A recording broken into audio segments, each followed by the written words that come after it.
Hello friends. तो हमारा सबसे पहला जो अकाउंट्स का इंपॉर्टेंट टॉपिक है वो है बेटा एंटिटी कॉन्सेप्ट।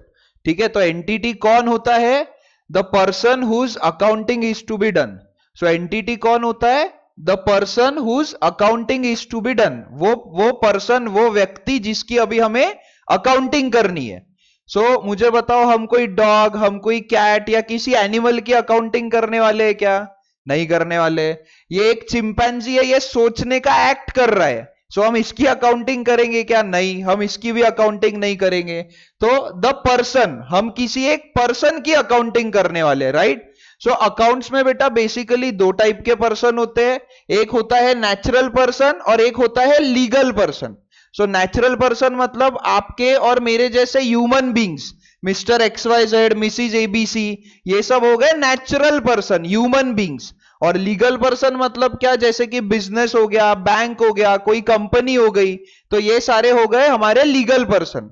तो अभी फिलहाल हमारा एंटिटी कौन है ये समझना सबसे ज्यादा इंपॉर्टेंट है, क्योंकि यहीं पे गड़बड़ करते हो इसीलिए आगे आंसर्स डिफिकल्ट जाते हैं।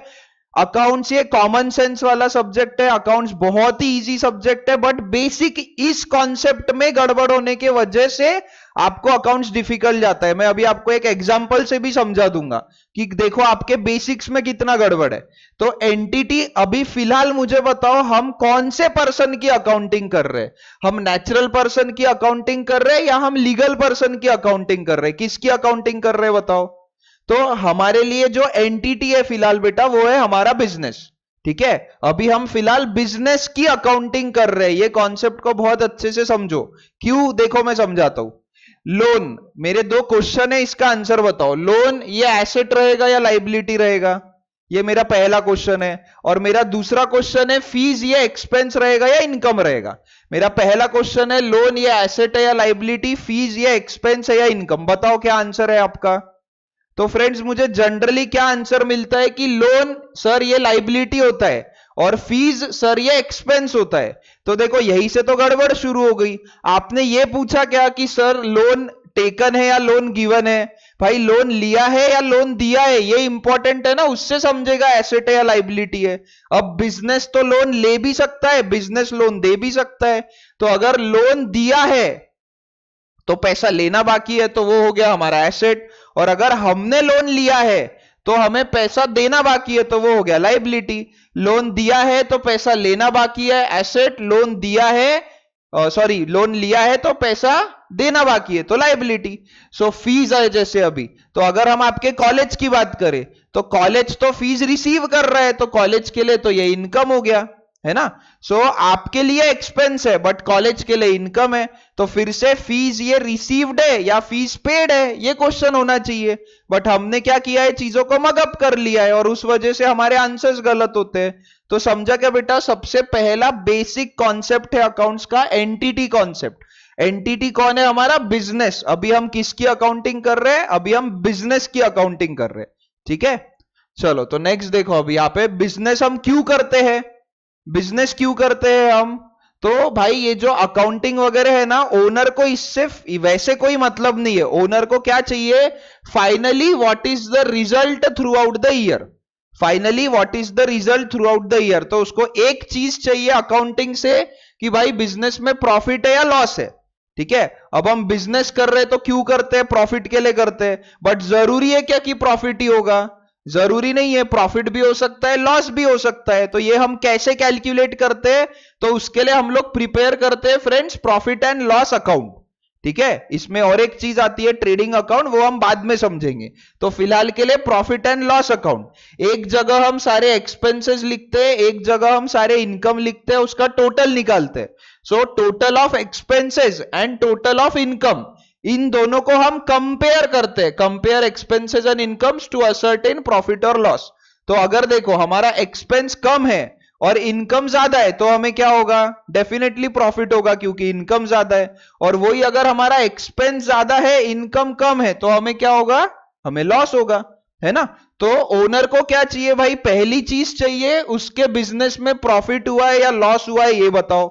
ठीक है, उसके लिए क्या करते हैं हम? एक्सपेंसेस को एक जगह लिखते हैं, इनकम को एक जगह लिखते हैं, टोटल कैलकुलेट करते और कंपेयर करते। भाई इनकम ज्यादा है तो प्रॉफिट है, एक्सपेंस ज्यादा है तो लॉस है।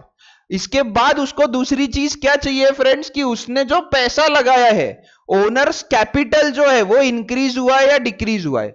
उसे क्या चाहिए, उसने जो बिजनेस में पैसा इन्वेस्ट किया है, कैपिटल इन्वेस्ट किया है, वो बढ़ा या कम हुआ। तो उसके लिए हम लोग प्रिपेयर करते हैं बैलेंस शीट। बैलेंस शीट में क्या होता है, एक साइड में एसेट्स होते हैं, एक साइड में लाइबिलिटीज होती है। एसेट्स मतलब भाई हमारी कोई प्रॉपर्टी या हमें किसी से पैसा लेना बाकी है तो वो होता है हमारा एसेट। लाइबिलिटी मतलब हमें बाहर वालों को कितना पैसा देना बाकी है, तो जो बचेगा वो बचेगा ओनर का कैपिटल। एग्जांपल लिया हुआ एक, हमारी टोटल प्रॉपर्टी है 10 करोड़ रुपए की, तो ये हो गया हमारा एसेट। इसके बाद में हमें बाहर वालों को जो पेएबल है वो है 4 करोड़ रुपए, हमें 4 करोड़ रुपए बाहर वालों को देना बाकी है, तो ये हो गई हमारी लाइबिलिटी। तो हमारे एसेट है 10 करोड़ के, लाइबिलिटी है 4 करोड़ की, तो हमारे पास कैपिटल कितना बचेगा, कैपिटल बचेगा 6 करोड़ का। तो अब ये जो 6 करोड़ का कैपिटल हमारा बचा है फ्रेंड्स, ये हम कंपेयर करेंगे कि हमने ओरिजिनल इन्वेस्टमेंट कितना किया हुआ है। समझो हमने ओरिजिनल इन्वेस्टमेंट किया है 4 करोड़ रुपए, तो 4 करोड़ रुपए से बढ़कर अब ये 6 करोड़ हो गया है, मतलब अच्छी बात है। बट समझो अगर हमने इन्वेस्ट किया है 9 करोड़ रुपए, ठीक है, हमने 9 करोड़ रुपए इन्वेस्ट करके अभी जो कैपिटल है वो है 6 करोड़ रुपए, तो भाई कैपिटल कम हो गया। तो ओनर सोचेगा कि भाई अब ये अगर कैपिटल कम हो रहा है तो क्या गड़बड़ है, इसको या तो सुधारो या तो ये बिजनेस को बंद कर दो। ठीक है, तो हम लोग दो चीजें कौन सी प्रिपेयर करते हैं, एक प्रिपेयर करते हैं प्रॉफिट एंड लॉस अकाउंट और दूसरा प्रिपेयर करते हैं बैलेंस शीट। तो हमें ये दोनों चीजें जो पता करनी है उसके लिए हमें प्रॉफिट एंड लॉस अकाउंट और बैलेंस शीट अल्टीमेटली मतलब ड्रॉ करना है ना। हमें अल्टीमेटली क्या करना है, profit and loss account prepare करना है और बैलेंस शीट प्रिपेयर करना है। तो ये दोनों चीजें प्रिपेयर करने के लिए हमें लगता है expense, income, liabilities and asset. हमें चार चीजें कौन सी लगती है, एक्सपेंस, इनकम, इससे निकलता है profit and loss account. Profit and loss account में दो चीजें चाहिए, एक चाहिए एक्सपेंस, एक चाहिए इनकम। फिर बैलेंस शीट में दो चीजें चाहिए, एसेट्स और लाइबिलिटीज। तो हमें टोटल चार चीजें चाहिए। चार चीजें कौन सी चाहिए, एक्सपेंस, इनकम, लाइबिलिटीज, एसेट। तो जो अकाउंटिंग करने के मेथड है फ्रेंड्स, वो दो मेथड्स है, एक है ट्रेडिशनल अप्रोच, एक है मॉडर्न अप्रोच। तो ट्रेडिशनल अप्रोच मतलब अगर मैं यहां पे एग्जांपल लूं तो मैं ये पूरा एनिमेशन हटा के एक बोर्ड लूं, उस पे चौक से लिख के आपको पढ़ाऊं, तो वो हो गया ट्रेडिशनल अप्रोच। और वही उसके जगह ये दूसरा मेथड है कि भाई पूरा एनिमेशन यूज करके, कलरफुल बुक्स यूज करके आपको पढ़ाऊं, है ना।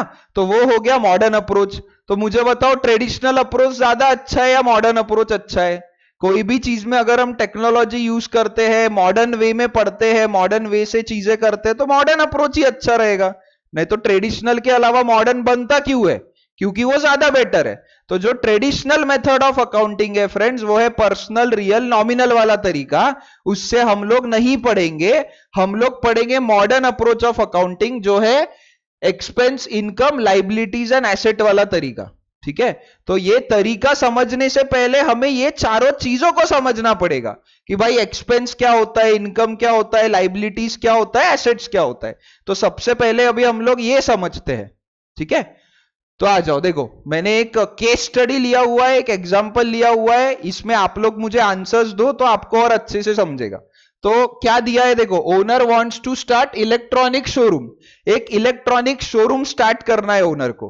तो ये हमारा ओनर है और उसे ऐसा एक इलेक्ट्रॉनिक शोरूम स्टार्ट करना है। ठीक है, क्या क्या रहेगा यहाँ पे, TV, fridge, mobile, washing machine और भी जो भी चीजें कंज्यूमर ड्यूरेबल चीजें हैं, जो भी आइटम्स है वो सब यहाँ पे रहेंगे, लैपटॉप रहेगा, बहुत सारी चीजें रहेगी।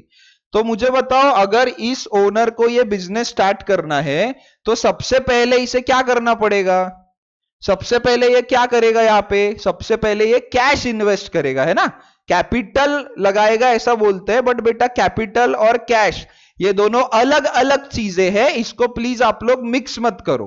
कैपिटल अकाउंट ये ओनर का अकाउंट होता है और कैश अकाउंट ये अलग से कैश अकाउंट प्रिपेयर होता है। बहुत सारे स्टूडेंट्स को आदत होती है कैपिटल और कैश एक ही बोलने की, तो भाई ये दोनों अलग अलग चीजें हैं, इसको प्लीज मिक्स मत करो। हम लोग धीरे धीरे और आगे बढ़ेंगे तो वैसे समझते जाएंगे, बट फिलहाल ऐसा बोलो कैपिटल इन्वेस्ट करेगा, ऐसा मत बोलो कैश या बैंक इन्वेस्ट करेगा। है ना। सो ये बिजनेस शुरू करने के लिए ये कैश इन्वेस्ट करेगा।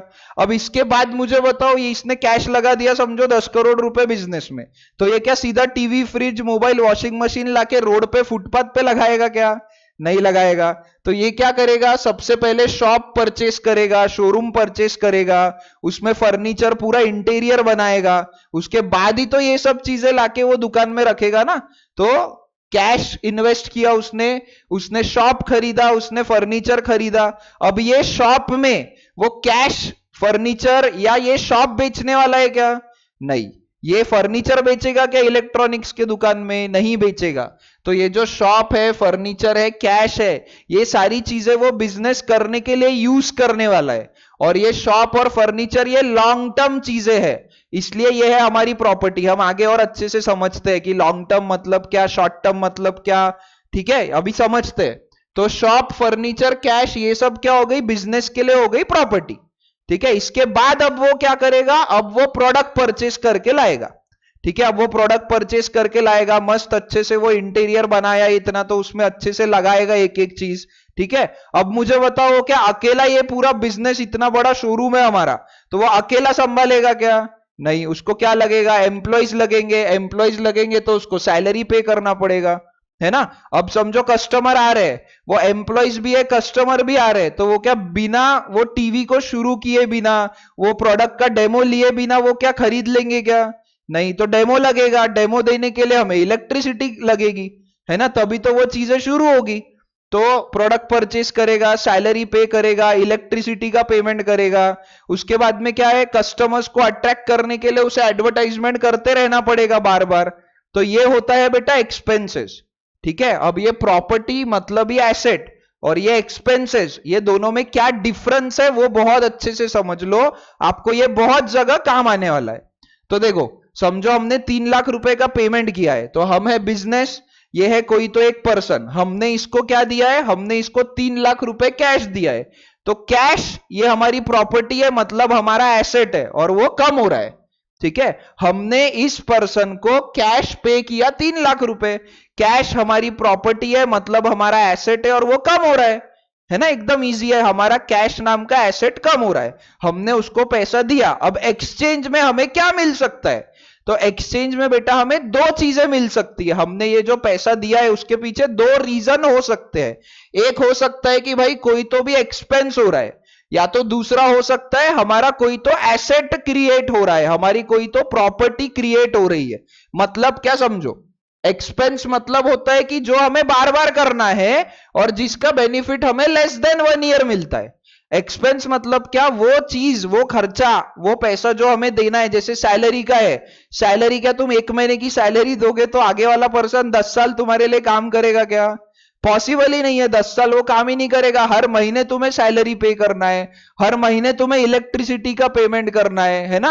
अगर तुमने रेंट पे जगह ली है तो हर महीना रेंट देना है, प्रोडक्ट तुमको बार बार परचेस करके लाना है। तो ये होता है कि भाई ये कंटिन्यूअस बार बार करना है और इसका बेनिफिट लेस देन 1 ईयर होता है। ठीक है, तो वो जो भी चीज का पैसा हमने दिया है जिसका बेनिफिट लेस देन 1 ईयर होता है, वो होता है हमारा एक्सपेंस। और एसेट मतलब क्या, एसेट हमें समटाइम्स कभी कभी खर्चा करना है, पैसा कभी कभी देना है, और जो बेनिफिट है वो है मोर देन 1 ईयर। ठीक है, less than 1 year and more than 1 year. Less than 1 year है तो एक्सपेंस है, मोर देन 1 ईयर है तो एसेट है। एग्जांपल देखो, हमने प्रोडक्ट परचेस किया, जी मतलब गुड्स, गुड्स मतलब ही प्रोडक्ट्स, जो भी हम बिजनेस में डील कर रहे हैं उसको गुड्स बोलते हैं, प्रोडक्ट को। ठीक है, तो हमने प्रोडक्ट परचेस किया मतलब ही गुड्स परचेस किया, हमने सैलरी का पैसा दिया, रेंट का पैसा दिया, इलेक्ट्रिसिटी का पैसा दिया, तो ये हमें हर महीने बार बार करते रहना है ना। तो ये हो गया लेस देन 1 ईयर इसका बेनिफिट है। हम क्या ऐसा करेंगे क्या कि भाई प्रोडक्ट परचेस करके लाया और 10 साल तक उसको सजा के ही रखेंगे क्या दुकान में? हम क्या चाहेंगे कि भाई प्रोडक्ट जैसी खरीद के लाए वैसी वो बिक जाए, है ना। 1 दिन में, 10 दिन में, 15 दिन में, महीने भर में वो बिक जाए, यही कोशिश रहेगी ना हमारी कि उसको 10 साल तक संभाल के रखेंगे, है ना। तो लेस देन 1 ईयर वाली जो भी चीजें होती है वो होता है हमारा एक्सपेंस। और एसेट मतलब जैसे हमने मशीन खरीदी, समझो हमने क्या किया, हमने मशीनरी खरीदी। तो मशीनरी खरीदी, तुम क्या बार बार मशीन खरीदोगे क्या? नहीं खरीदोगे, कभी कभी खरीदोगे। और ये मशीनरी क्या 1 साल के अंदर खत्म हो जाएगी क्या? ये 5 साल, 8 साल, 10 साल, 15 साल चलेगी, है ना? तो मशीनरी इज बेनिफिट होता है मोर देन 1 ईयर। मशीनरी का जो बेनिफिट होता है वो होता है मोर देन 1 ईयर। तो ये होता है हमारा एसेट।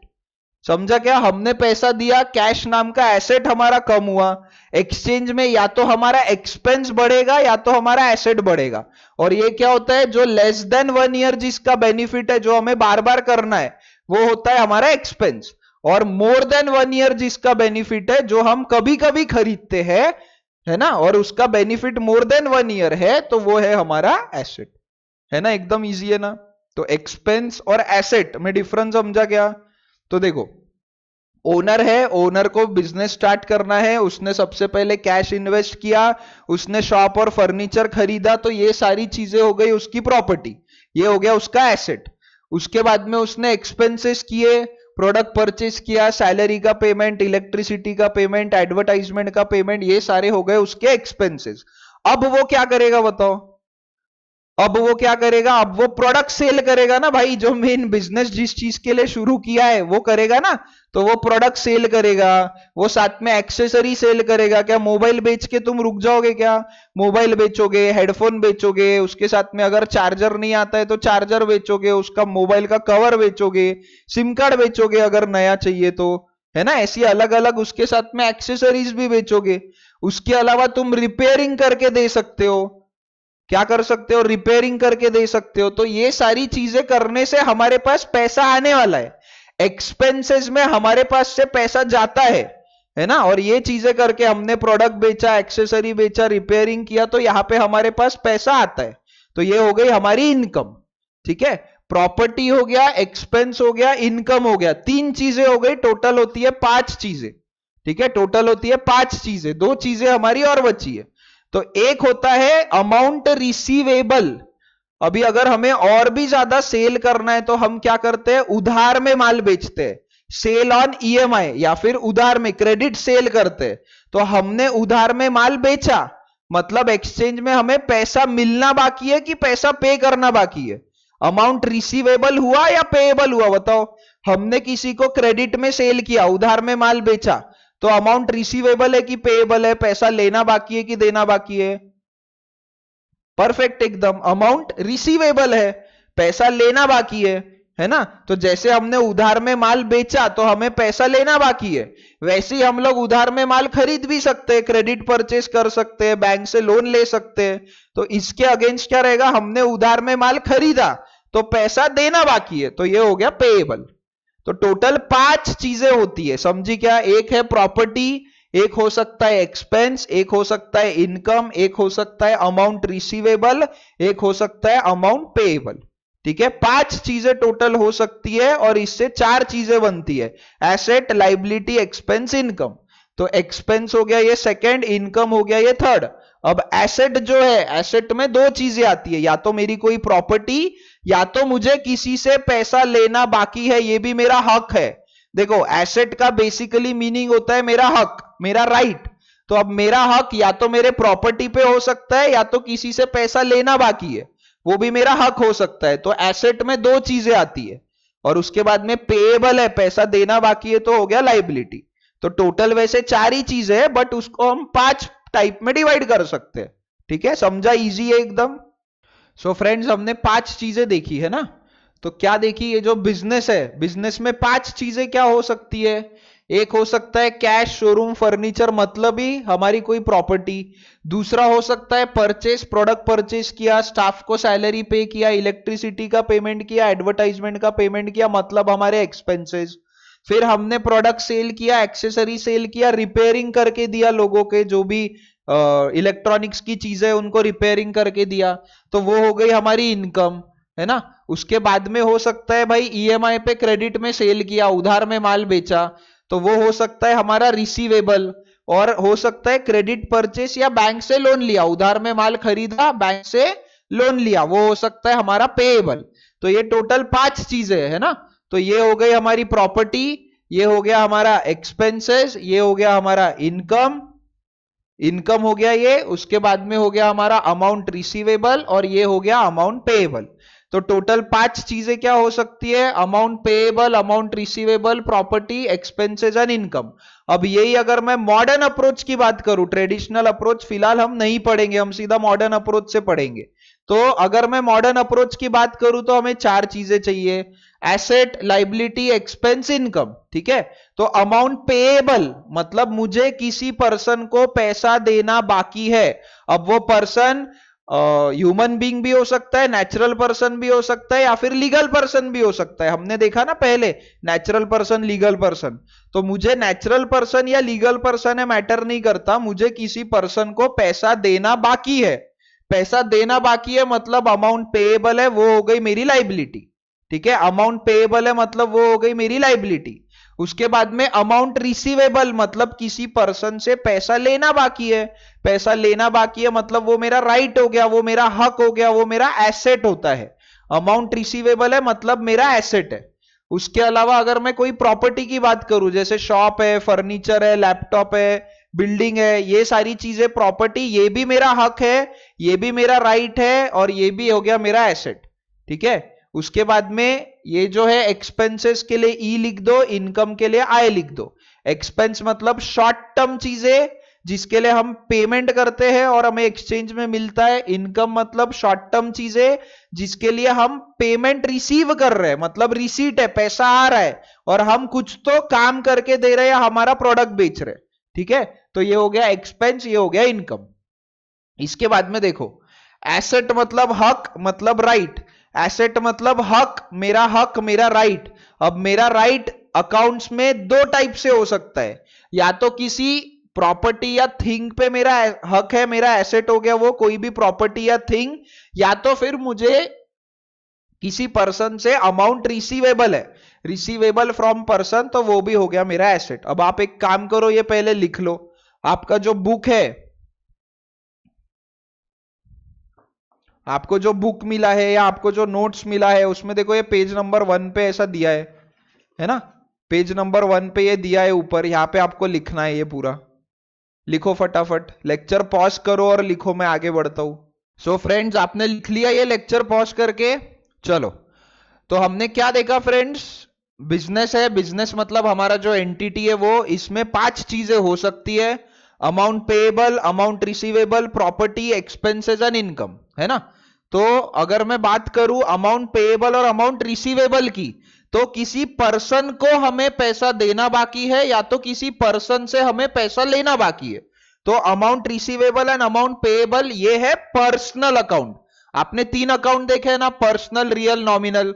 तो amount receivable, amount payable, these 2 belong to personal account. ठीक है, उसके बाद में जो प्रॉपर्टी है, जैसे कैश है, बिल्डिंग है, मशीनरी है, फर्नीचर है, ये सब रियल में थिंग है, वस्तुएं है ना, रियल में थिंग है ये।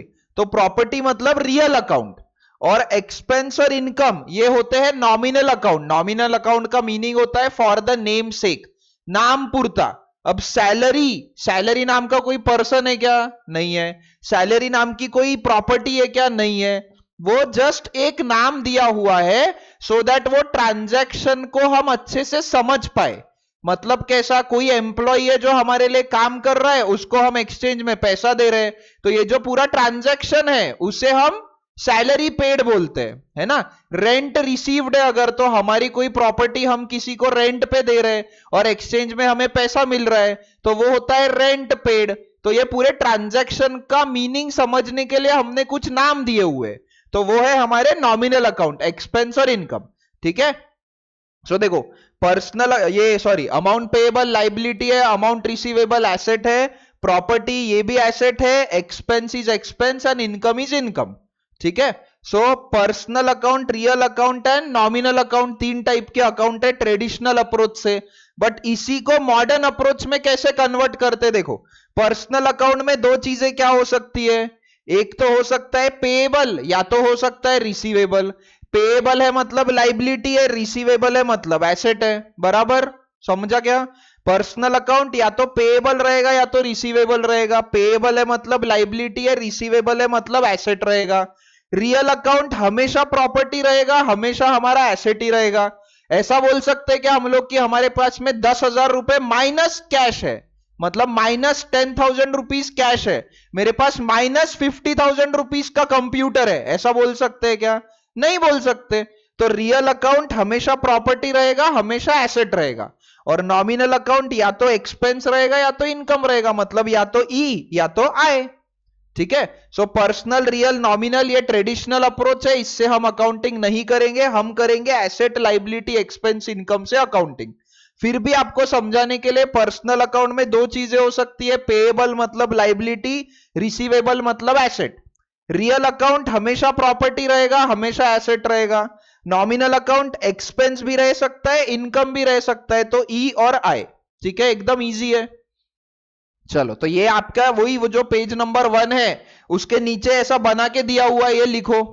लेक्चर पॉज करते जाओ और ये लिखते जाओ, मैं आगे बढ़ते जाऊंगा। ठीक है, पर्सनल रियल नॉमिनल, पर्सनल में पेएबल मतलब लाइबिलिटी, रिसीवेबल मतलब एसेट, रियल में प्रॉपर्टी मतलब एसेट, नॉमिनल में एक्सपेंस मतलब ई, इनकम मतलब आय। ठीक है, चलो। तो ये जो अकाउंटिंग है, अकाउंटिंग किसने बनाया है? उनको बोलते हैं फादर ऑफ अकाउंटेंसी। इनका नाम है लुका दे बार्गो पैक्योली, या फिर इनको सर फ्रा लुका पैक्योली ऐसा भी बोला जाता है। इन्होंने बनाया है double entry system of book keeping. अब friends, single entry system of book keeping भी है और double entry system of book keeping भी है। ठीक है, तो हम लोग double entry system of book keeping को फॉलो करते हैं। So in the year 1494, Luca de Bargo Pacioli, an Italian merchant, इनको इटालियन मैथमेटिशियन भी बोला जाता है, इटालियन मर्चेंट भी बोला जाता है। ठीक है, तो लुका दे बार्गो पैक्योली, लुक्का नहीं है ये, हाँ, लुका दे बार्गो पैक्योली, इन्होंने बनाया double entry book keeping system. ठीक है, तो व्हाट इज एन अकाउंट? चलो, अभी हम अकाउंटिंग देख रहे हैं ना, आप तो 11th ऑलरेडी पढ़ चुके हो, या फिर अभी पढ़ रहे हो, 12th में हो, या फिर ग्रेजुएशन कर रहे हो। तो अकाउंट का मतलब क्या, ये बताओ मुझे। What is an account? Account मतलब क्या होता है? तो अकाउंट मतलब एक जगह होती है जहां हम हिसाब किताब कर रहे हैं। ठीक है, a place where financial information related to same nature, मतलब एक स्पेसिफिक पर्सन के बारे में, एक स्पेसिफिक थिंग के बारे में, एक स्पेसिफिक एक्सपेंस के बारे में, या फिर एक स्पेसिफिक इनकम के बारे में, जहां हम फाइनेंशियल इंफॉर्मेशन को लिख रहे हैं, वो होता है अकाउंट। ठीक है, अब अकाउंट का फॉर्मेट ऐसा होता है, इसमें लेफ्ट साइड है ये एक date, particulars, journal folio, amount, और ये है right side date, particulars, journal folio, amount. इसका मतलब अकाउंट में कितने साइड है? एक है लेफ्ट साइड और एक है यहां से राइट साइड, मतलब दो ही साइड है। अब मुझे बताओ, अकाउंट में एक सिंगल साइड या फिर 3 साइड क्यों नहीं है? दो ही साइड क्यों है? 3 भी तो हो सकती थी, एक भी तो हो सकती थी, बट दो ही साइड क्यों है? बताओ, सोचो। अकाउंट में दो ही साइड क्यों है? क्योंकि देखो, अगर हम कैश की बात करें तो कैश या तो मेरे पास आ सकती है या तो मेरे पास से जा सकती है, इसके अलावा तीसरा कुछ मैं क्या आग लगा दूंगा क्या कैश को? नहीं भाई, या तो कैश मेरे पास आएगी या तो कैश मेरे पास से जाएगी, तीसरी चीज पॉसिबल नहीं है। कोई पर्सन है, मुझे या तो उससे पैसा लेना बाकी है या तो उसे पैसा देना बाकी है। कोई नॉमिनल अकाउंट है, जैसे कि सैलरी, सैलरी या तो पेड रहेगी, सैलरी या तो रिसीव्ड रहेगी, है ना? तो कोई भी अकाउंट हम लोग अगर उठाए तो फ्रेंड्स उसमें ना दो ही चीजें हो सकती है, इसलिए अकाउंट के दो साइड है, एक है लेफ्ट साइड, एक है राइट साइड। अब मुझे बताओ, अगर मैं ऐसा आवाज दूं, ओए लड़की इधर आ, तो अगर बहुत सारी लड़कियां हैं उसमें से बोलूं ओए लड़की इधर आ या ओए लड़के इधर आ, तो कौन उठ के आएगा? समझेगा क्या हमें किसके बारे में बात कर रहे हैं? नहीं ना। तो इसलिए क्या किया हुआ है, नाम दिया हुआ है। हम लोग हर किसी को नाम क्यों देते हैं? सो दैट हमें समझ में आए कि हम किसके बारे में बात कर रहे हैं। तो वैसे ही ये जो अकाउंट है, इसके जो दो साइड है, लेफ्ट साइड और राइट साइड, इनको हमने नाम दिया हुआ है। अब ये नाम कौन देगा? जिन्होंने अकाउंटिंग सिस्टम बनाया है। अकाउंटिंग सिस्टम किसने बनाया है? फादर ऑफ अकाउंटेंसी, अभी हमने देखा लुका दे बार्गो पैक्योली। ये इटालियन मर्चेंट है, इटालियन मैथमेटिशियन थे ये, तो इटली के महाशय है। तो ये कुछ अजीब, ये जो वर्ड्स यूज करेंगे वो हमें थोड़े अजीब ही लगेंगे ना। तो इन्होंने क्या किया है, इन्होंने left hand side of account को नाम दिया है debit. So debit is the name of the left hand side of account. Account के दो साइड है क्योंकि दो ही चीजें पॉसिबल है, उसमें से जो लेफ्ट साइड है उसका नाम है डेबिट। और जो राइट साइड है उसका नाम है क्रेडिट। ठीक है, तो डेबिट और क्रेडिट, देखो मैं जब भी किसी को पूछता हूं ना फ्रेंड्स कि डेबिट और क्रेडिट क्या है, तो बच्चे शुरू हो जाते हैं, debit what comes in, credit what goes out, debit the receiver, credit the giver, debit all expenses and losses, credit all incomes and gains. तो भैया और बहनों, भाइयों और बहनों, मैंने आपको उसके रूल नहीं पूछे, मैं आपको पूछ रहा हूं कि डेबिट और क्रेडिट क्या है। तो debit is the name of the left hand side of account and credit is the name of the right hand side of account. अब अकाउंट्स में ना बेटा डेबिट क्रेडिट ही है और ये एकदम इजी है, बट हमने ना जबरदस्ती उसको कॉम्प्लिकेट करके रखा है क्योंकि इजी चीज को आप बहुत अलग वे में पढ़ते हो। तो एकदम सिंपली अगर मैं बात करूं तो डेबिट और क्रेडिट क्या है, डेबिट ये अकाउंट का लेफ्ट हैंड साइड है और क्रेडिट ये अकाउंट का राइट हैंड साइड है। इतना इजी है डेबिट क्रेडिट, उसको प्लीज कॉम्प्लिकेट मत करो। हमें ना आजकल हर चीज को कॉम्प्लिकेट करने की आदत हो गई है, तो वो हमें नहीं करना है। डेबिट और क्रेडिट क्या है, सिंपल है, एकदम ही इजी है।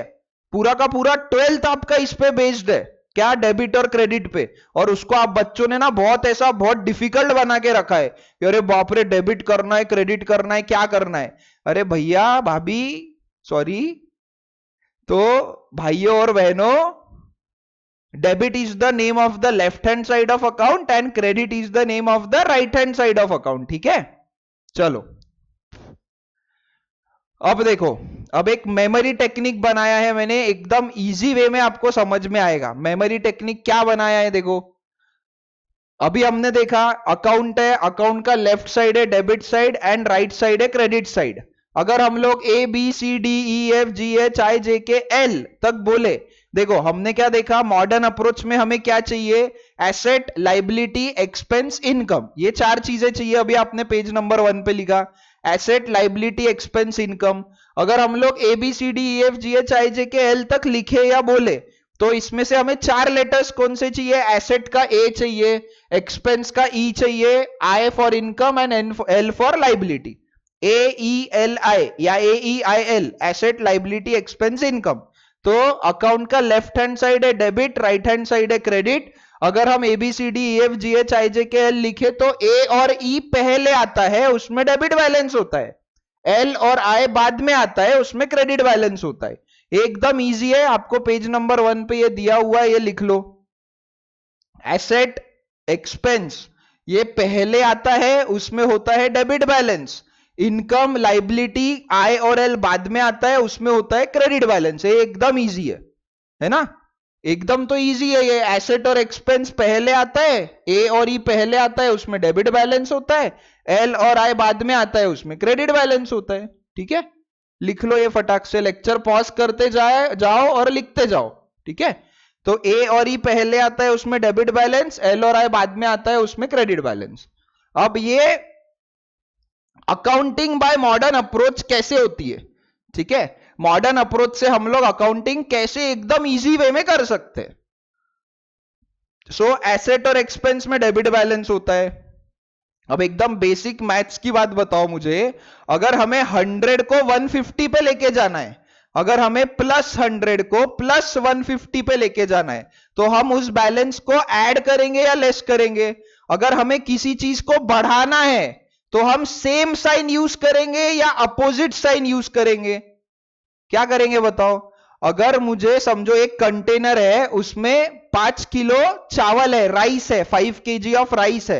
अगर मुझे उसको 7 kg पे लेके जाना है तो मैं उसमें और राइस ऐड करूंगा या निकाल लूंगा, सबट्रैक्ट करूंगा, है ना। 5 kg राइस से अगर मुझे 7 kg राइस पे लेके जाना है तो मुझे उसमें और ऐड करना पड़ेगा राइस, 2 kg राइस मुझे ऐड करना पड़ेगा।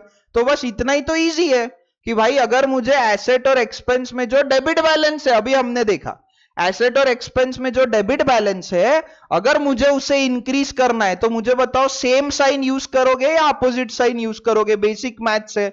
और फिलहाल के लिए डेबिट और क्रेडिट, इसको ना साइन समझो, अकाउंट्स का साइन समझो, left side debit side, right side credit side जो है, इसी को साइन समझो।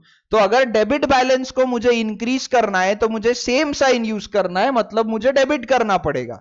और अगर मुझे एसेट और एक्सपेंस में जो डेबिट बैलेंस है उसको मुझे रिड्यूस करना है तो मुझे अपोजिट साइन यूज करना पड़ेगा, मतलब मुझे क्रेडिट करना पड़ेगा। समझा क्या? एकदम इजी है भाई। अगर किसी साइन को इंक्रीज करना है तो सेम साइन यूज करो, और अगर उसको रिड्यूस करना है तो अपोजिट साइन यूज करो। तो एसेट और एक्सपेंस में डेबिट बैलेंस होता है, डेबिट को इंक्रीज करने के लिए सेम साइन मतलब डेबिट, और डेबिट को डिक्रीज करने रिड्यूस करने के लिए अपोजिट साइन मतलब क्रेडिट। वैसे ही लाइबिलिटी और इनकम में अभी हमने देखा क्रेडिट बैलेंस होता है। ये सिर्फ एक मेमोरी टेक्निक है, रियल में ये कैसे आता है वो हम लोग क्वेश्चन सॉल्व करते करते समझ लेंगे। ठीक है, ये जस्ट एक मेमोरी टेक्निक है, याद रखने का तरीका है कि भाई ए और ई पहले आता है उसमें डेबिट बैलेंस, एल और आई बाद में आता है उसमें क्रेडिट बैलेंस। अब अगर मुझे लाइबिलिटी और इनकम के क्रेडिट बैलेंस को इंक्रीज करना है तो सेम साइन या अपोजिट साइन? Same sign. मुझे क्रेडिट को बढ़ाना है तो सेम साइन मतलब क्रेडिट करना पड़ेगा उस अकाउंट में। और अगर मुझे लाइबिलिटी या इनकम के क्रेडिट साइन को रिड्यूस करना है तो मुझे अपोजिट साइन यूज करना पड़ेगा, मतलब मुझे डेबिट करना पड़ेगा।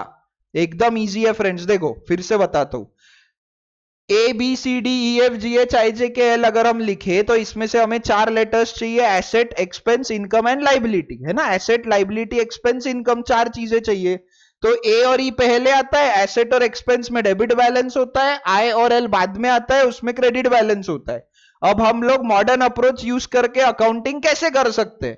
तो एसेट और एक्सपेंस में डेबिट बैलेंस होता है, अगर मुझे उसे इंक्रीज करना है, किसी भी बैलेंस को अगर मुझे इंक्रीज करना है तो मुझे सेम साइन यूज करना पड़ेगा, मतलब डेबिट करना पड़ेगा। और अगर मुझे डेबिट बैलेंस को रिड्यूस करना है तो अपोजिट साइन यूज करना है, मतलब उस अकाउंट में क्रेडिट करना है। ठीक है, वही लाइबिलिटी और इनकम में in the same way credit balance होता है, अभी हमने देखा यहां पे, है ना। तो क्रेडिट बैलेंस को इंक्रीज करना है तो सेम साइन मतलब क्रेडिट, रिड्यूस करना है तो अपोजिट साइन मतलब डेबिट करना पड़ेगा। समझा क्या? एकदम इजी है। तो देखो आपको वो जो अभी आपने लिखा है ना पेज नंबर 1 पे, उसको पूरा ऐसा लिख लो अच्छे से, लेक्चर पॉज करो और पूरा अच्छे से लिखो एकदम। और बेटा आपको ना 11th में, 12th में, ग्रेजुएशन में जब भी आप अकाउंट्स पढ़ोगे, फाइनेंशियल अकाउंटिंग पढ़ोगे, तब ना आपको बस इतना ही, ये जो एक पेज आपने लिखा है ना उसमें से भी ये जो हाफ पेज है, बस इतना ही काम आने वाला है। बस ये इतना अगर आप समझ गए तो आपका पूरी पढ़ाई अच्छे से हो गई, इसके बाहर कुछ नहीं आने वाला है। मैंने खुद ने 12th में 98 मार्क्स स्कोर किया हुआ है अकाउंट्स में, तो मैंने इससे बाहर कुछ नहीं पढ़ा था, बस इतना ही पढ़ा था। आधे पेज का है बेटा ये, है ना। तो इतना अच्छे से पढ़ लो, बट ये समझना ही बहुत डिफिकल्ट है, ये हम लोग धीरे धीरे समझेंगे। तो लेक्चर पॉज करो और ये पूरा अच्छे से लिख लो। सो फ्रेंड्स, आपने लिख लिया ये पूरा, लेक्चर पॉज करके चलो अब हम लोग कुछ एग्जाम्पल से समझते हैं कि हमें मॉडर्न अप्रोच से अकाउंटिंग कैसे करनी है। ठीक है, इसमें मैं आपको कुछ बहुत इंपॉर्टेंट पॉइंट्स भी बताऊंगा जो आपको बहुत ज्यादा काम आता है 11th में और 12th में और ग्रेजुएशन में, जहां सबसे ज्यादा मिस्टेक्स होती है वो चीजें आपको यहां अच्छे से समझाऊंगा। फिर से बोल रहा हूं, मैंने 12th में खुद ने 98 मार्क्स स्कोर किया है, मुझे बहुत अच्छे से पता है। और मैंने मेरे पूरे सीए की जो पढ़ाई की जर्नी में इतने सारे टीचर्स से, इंडिया के बेस्ट 9 to 11 टीचर्स से, मैंने अलग अलग टीचर्स से ये सारी चीजें समझी है, तो उनका सबका नॉलेज मिला के मैं ये सारी चीजें आपके सामने प्रेजेंट कर रहा हूं। ठीक है, तो मेरे पीछे इतने एक्सपीरियंस्ड और इंडिया के टॉप टीचर्स का पूरा नॉलेज का बैकअप है, तो वो सबको यूज करके साथ में मैंने जो अलग अलग टीचर्स के साथ, प्रिंसिपल्स के साथ और स्टूडेंट्स के साथ जो इंटरेक्शन किया है, चार्टर्ड अकाउंटेंट्स के साथ जो इंटरेक्शन किया है, उससे मुझे पता चला है कि क्या क्या चीजें बच्चों को गड़बड़ होती है। तो वो सारे पॉइंट्स हम लोग डिटेल में समझेंगे। तो प्लीज जो जो पॉइंट्स मैं आपको समझा रहा हूं, जो स्टेप्स आपको बता रहा हूं, वो आपको हमेशा फॉलो करना है, तो आप लोग भी 90-95 प्लस मार्क्स बहुत इजीली ला सकते हो। ठीक है, तो हम लोग समझते हैं with the help of example. तो यहां पे क्या दिया है, prepare analysis, journal entries and ledger account.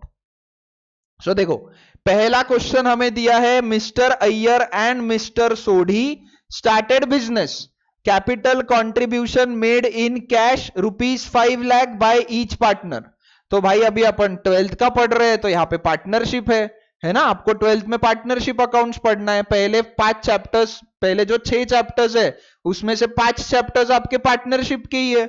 So mister Iyer और सोडी ये दोनों ने एक बिजनेस स्टार्ट किया है जहां पे ये दोनों ने 5-5 लाख रुपए ईच पार्टनर ने इन्वेस्ट किया है, ठीक है।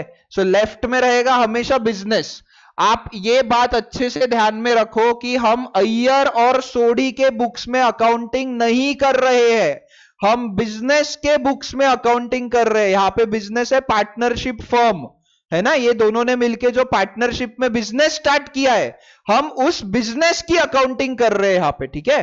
तो लेफ्ट में है बिजनेस, राइट में है मिस्टर अय्यर मिस्टर सोडी जो है पार्टनर्स, ठीक है। अभी आप कुछ भी मत लिखो, अभी पहले समझ लो, मैं आपको लिखने का टाइम दूंगा, कहां लिखना है वो बताऊंगा, तब आप ये सब लिखना। अभी पहले ध्यान दो।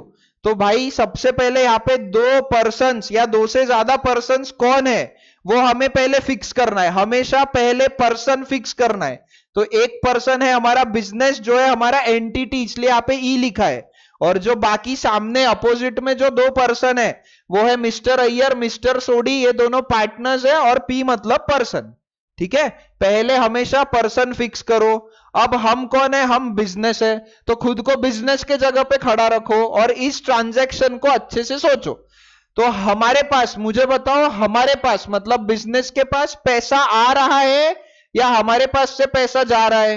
हमारे पास कैश रिसीव हो रही है या हम कैश पे कर रहे हैं? हमारे पास कैश रिसीव हो रही है ना। अब कितनी कैश रिसीव हो रही है? तो भाई अय्यर ने 5 लाख रुपए दिए, सोडी ने 5 लाख रुपए दिए, है ना। तो कैश रिसीव हो रही है। कैश क्या है, हमारी प्रॉपर्टी है, इसके लिए ब्रैकेट में पी लिखा है। प्रॉपर्टी है मतलब हमारा एसेट है जो इंक्रीज हो रहा है, तो हमने लिख दिया कैश मिल रहा है और हमारा एसेट इंक्रीज हो रहा है। और इसका अमाउंट कितना है, अच्छा सॉरी, तो ये हो रहा है डेबिट। मैं समझाता हूं फिर से, पहले तो अमाउंट फिक्स कर लेते। मिस्टर अय्यर का है 5 लाख, मिस्टर सोडी का है 5 लाख, तो दोनों का मिला के आ गया हमारा 10 लाख रुपए। तो हमारे पास कैश कितना आ रहा है, 10 लाख रुपए आ रहा है। अब फिर से एक बार समझाता हूं, ठीक है। तो देखो, मिस्टर अय्यर मिस्टर सोडी ने बिजनेस स्टार्ट किया, 5-5 लाख रुपए दोनों ने इन्वेस्ट किया। तो लेफ्ट में बिजनेस, राइट में मिस्टर अय्यर मिस्टर सोडी, ब्रैकेट में पार्टनर ब्रैकेट में पर्सन। हम बिजनेस की अकाउंटिंग कर रहे हैं, हमारे पास 10 लाख रुपए कैश आ रहा है, अभी हमने देखा। तो कैसे सोचना है, देखो हमारे पास कैश आ रहा है। अब आपको नेक्स्ट क्वेश्चन पूछना है, कैश ये हमारा एसेट है, लाइबिलिटी है, एक्सपेंस है या इनकम है, और वो बढ़ रहा है या कम हो रहा है। अब कैश क्या है, हमारी प्रॉपर्टी है। कैश हमारी प्रॉपर्टी है मतलब कैश हमारा एसेट है और वो हमारे पास आ रहा है, तो हमारा एसेट इंक्रीज हो रहा है ना। कैश नाम का, प्रॉपर्टी नाम का एसेट हमारा इंक्रीज हो रहा है। अब एसेट को बढ़ाना है, एसेट में कौन सा बैलेंस होता है, हमने अभी देखा एसेट और एक्सपेंस ए और ई लेफ्ट साइड में आता है, आई और एल राइट साइड में आता है। एसेट और एक्सपेंस में डेबिट बैलेंस होता है, एल और आई बाद में आता है, उसमें क्रेडिट बैलेंस होता है। तो ए पहले आता है तो एसेट में डेबिट बैलेंस होता है। अभी हमें उसे इंक्रीज करना है तो सेम साइन यूज करना पड़ेगा, मतलब डेबिट करना पड़ेगा। इसका मतलब क्या है, कैश हमें 5 लाख अय्यर का, 5 लाख सोडी का, मतलब टोटल 10 लाख रुपए। कैश को हमें करना है डेबिट 10 लाख रुपए से, ठीक है। Debit what comes in, credit what goes out, आपने पढ़ा है। बट बेटा 12th में ना बहुत सारी चीजें आपको ट्रेडिशनल अप्रोच से डिफिकल्ट जाती है, इसलिए मैं आपको मॉडर्न अप्रोच से पढ़ा रहा हूं, ठीक है। तो वो रूल ही है, डेबिट व्हाट कम्स इन, हमारे पास आ रहा है तो डेबिट करेंगे, बट उसको भूल जाओ। फिलहाल अभी आप लोग देखो नए तरीके से पढ़ रहे हो मॉडर्न अप्रोच से, तो स्टार्टिंग में थोड़ा सा डिफिकल्ट जा सकता है, बट एक बार आदत हो गई ना तो बहुत इजी जाता है, बहुत फटाफट आंसर्स आते हैं। तो कैश हमारा एसेट है जो कि इंक्रीज हो रहा है, एसेट में डेबिट बैलेंस होता है, इंक्रीज करने के लिए सेम साइन मतलब हमें डेबिट करना पड़ेगा, ठीक है।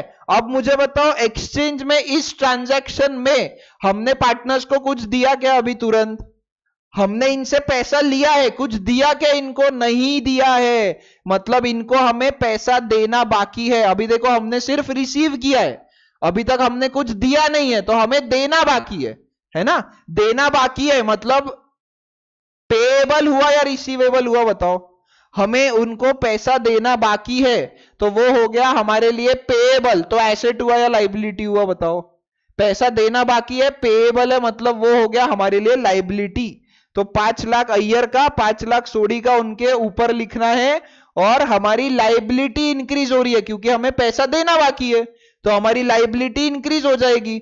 अब लाइबिलिटी में डेबिट बैलेंस होता है या क्रेडिट बैलेंस होता है? ए और ई पहले आता है उसमें डेबिट होता है, एल और आई बाद में आता है उसमें क्रेडिट होता है। तो लाइबिलिटी में होता है फ्रेंड्स क्रेडिट बैलेंस। अभी हमें लाइबिलिटी को इंक्रीज करना है, तो क्रेडिट को इंक्रीज करने के लिए सेम साइन, मतलब हमें क्रेडिट करना पड़ेगा। समझा क्या? तो पहले तो एक काम करो, अच्छा ये और थोड़ा सा डिटेल में समझा देता हूं क्योंकि फर्स्ट है ना। तो यहाँ पे 3 अकाउंट है, देखो बिजनेस के लिए यहाँ पे 3 अकाउंट है। एक है कैश अकाउंट 10 लाख रुपीज, एक है मिस्टर अय्यर्स कैपिटल अकाउंट। इन्होंने ओनर जब बिजनेस में पैसा लगाता है फ्रेंड्स, जब ओनर बिजनेस में पैसा या कोई भी चीज इन्वेस्ट करता है तब हम लोग बोलते हैं उस ओनर का कैपिटल अकाउंट। और जब भी वो बिजनेस से पैसा या कोई भी चीज विथड्रॉ करता है तब हम उसे बोलते हैं ड्रॉइंग्स अकाउंट। ठीक है, ये तो आपने पढ़ा ही होगा। सो जब भी वो इन्वेस्ट करता है तो कैपिटल अकाउंट, जब भी वो विड्रॉ करता है तो ड्रॉइंग्स अकाउंट।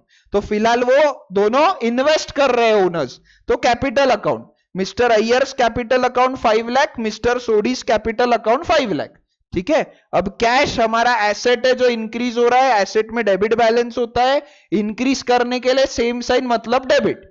फिर अय्यर्स कैपिटल हमारी लाइबिलिटी है जो इंक्रीज हो रही है, लाइबिलिटी में क्रेडिट बैलेंस होता है, इंक्रीज करने के लिए सेम साइन मतलब हमें क्रेडिट करना पड़ेगा, है ना। फिर वापिस same mister Sodhi's capital liability है जो इंक्रीज हो रही है, लाइबिलिटी में क्रेडिट बैलेंस होता है, इंक्रीज करने के लिए सेम साइन मतलब हमें क्रेडिट करना पड़ेगा। तो अभी आप सबसे पहले क्या लिखो, ये ऐसा आप पूरा अच्छे से लिख लो।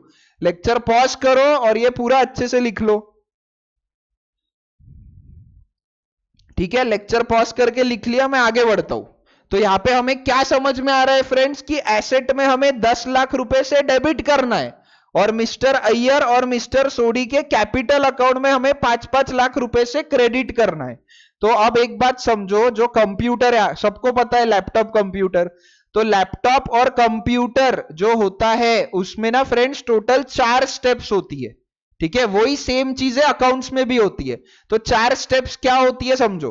सबसे पहले अगर हमें कंप्यूटर से कोई भी चीज काम करवाना है तो हमें टाइप करना पड़ता है ना।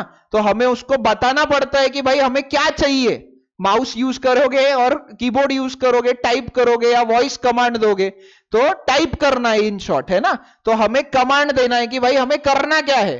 तो ये हो गया एनालिसिस। ये जो है ना, ये हो गया कि हम टाइप कर रहे हैं कि अच्छा ये पूरा जो ट्रांजैक्शन है उसमें एक्चुअली हो क्या रहा है, मतलब एक्सचेंज जो हो रहा है ये वो क्या हो रहा है, क्या आ रहा है, क्या जा रहा है, कौन दे रहा है, कौन ले रहा है, ये सारी चीजें हमें अच्छे से समझना है। तो वो हो गया इनपुट देना। अब कंप्यूटर क्या करता है पता है क्या फ्रेंड्स, हम जो भी इनपुट देते हैं ना उसको खुद के लैंग्वेज में कन्वर्ट करता है। कंप्यूटर की लैंग्वेज है जीरोस एंड वंस की लैंग्वेज। तो क्या करता है वो खुद के लैंग्वेज में कन्वर्ट करता है। तो अकाउंट्स में भी हम क्या करते हैं, इसके लिए जर्नल एंट्री पास करते हैं। सबसे पहले तो हमने इनपुट दिया जो है हमारा एनालिसिस की भाई एक्चुअली करना क्या है। ठीक है, उसके बाद में फिर होता है अकाउंटिंग के लैंग्वेज में लिखना। अकाउंटिंग की लैंग्वेज है डेबिट एंड क्रेडिट। तो कंप्यूटर की 2 स्टेप हो गई, एक तो इनपुट, दूसरा वो खुद के लैंग्वेज में कन्वर्ट करेगा। अब तीसरी चीज होती है वो एक्चुअली उस पर काम करेगा। तो एक्चुअल में अकाउंटिंग कब होती है, जब हम लेजर में, आगे आएगा लेजर में जाके जब हम पोस्टिंग करते हैं। आपने पढ़ा होगा जर्नल, लेजर, फाइनल अकाउंट्स। तो जर्नल मतलब अकाउंटिंग के लैंग्वेज में कन्वर्ट करना, जर्नल एंट्री पास करना मतलब एक्चुअल अकाउंटिंग नहीं होती है फ्रेंड्स। जर्नल एंट्री पास करना मतलब अकाउंटिंग के लैंग्वेज में कन्वर्ट करना।